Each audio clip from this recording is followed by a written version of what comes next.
Good evening, humans. Tyrannosaurusmoth here, and tonight we're taking a look at the Marvel Legends Strange Tales Weapon of Vengeance, aka Hellverine figure from Hasbro. Let's do this.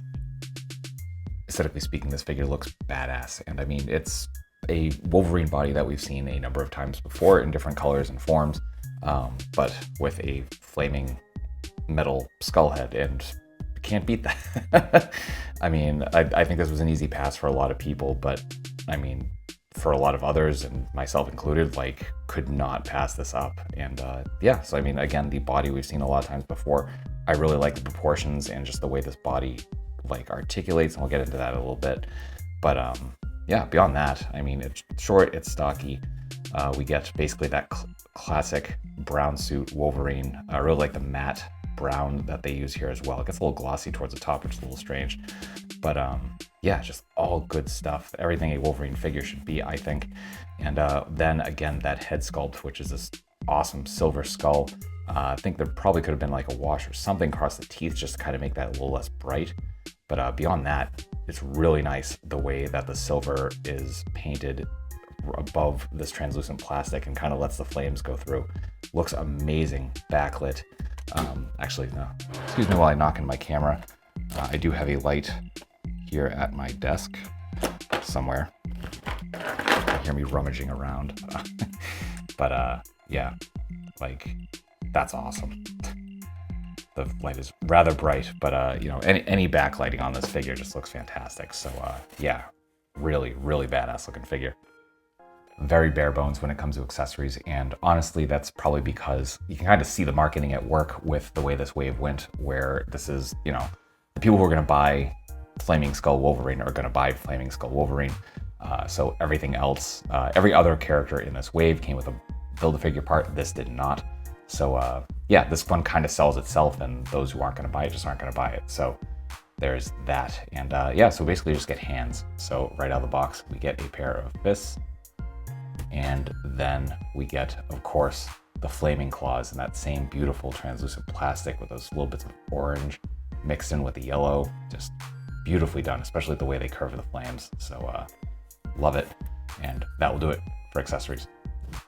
Articulation balance here are great. As we can see, freestanding kicks, pretty much no problems at all. This got into this position in no time. There's one thing that I'm not super jazzed on, but it does not affect anything. So head is ball hinge here, so we can look all the way up, can look all the way down.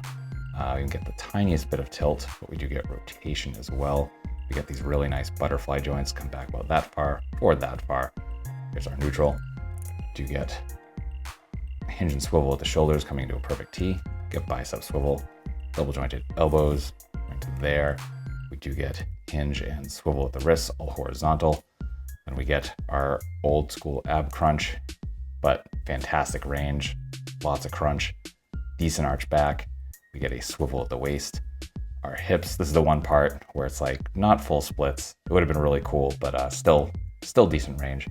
Our front kick is perfect 90, actually past perfect 90 though. Then we get thigh swivel, double jointed knees, bring us to there. We do get boot swivel hidden beautifully by the sculpt. Perfect point, tiniest bit of forward, and some fantastic rocker. So that'll do it for articulation. Getting into size comparisons, here it is with some other Marvel Legends. With some domestics.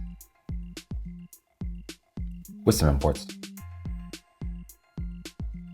With some monsters.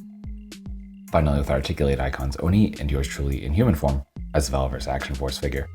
So my final thoughts on the Marvel Legends Strange Tales Weapon of Vengeance, aka Hellverine figure from Hasbro, is that this figure is badass. This again is built off a Wolverine body that I really like, so I really liked a lot of this figure right off the bat.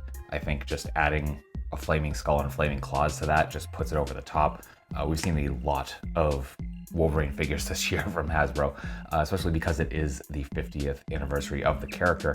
So it's understandable, and you know, a lot of good stuff, I think. You know, I initially didn't think I was gonna have a lot of Wolverines in my collection, and this year has absolutely proven me wrong in that regard. So there is that. So if you're a Wolverine fan, I think this is a must-have, to be honest. If you're not a Wolverine fan, then if you think it looks cool, absolutely pick it up.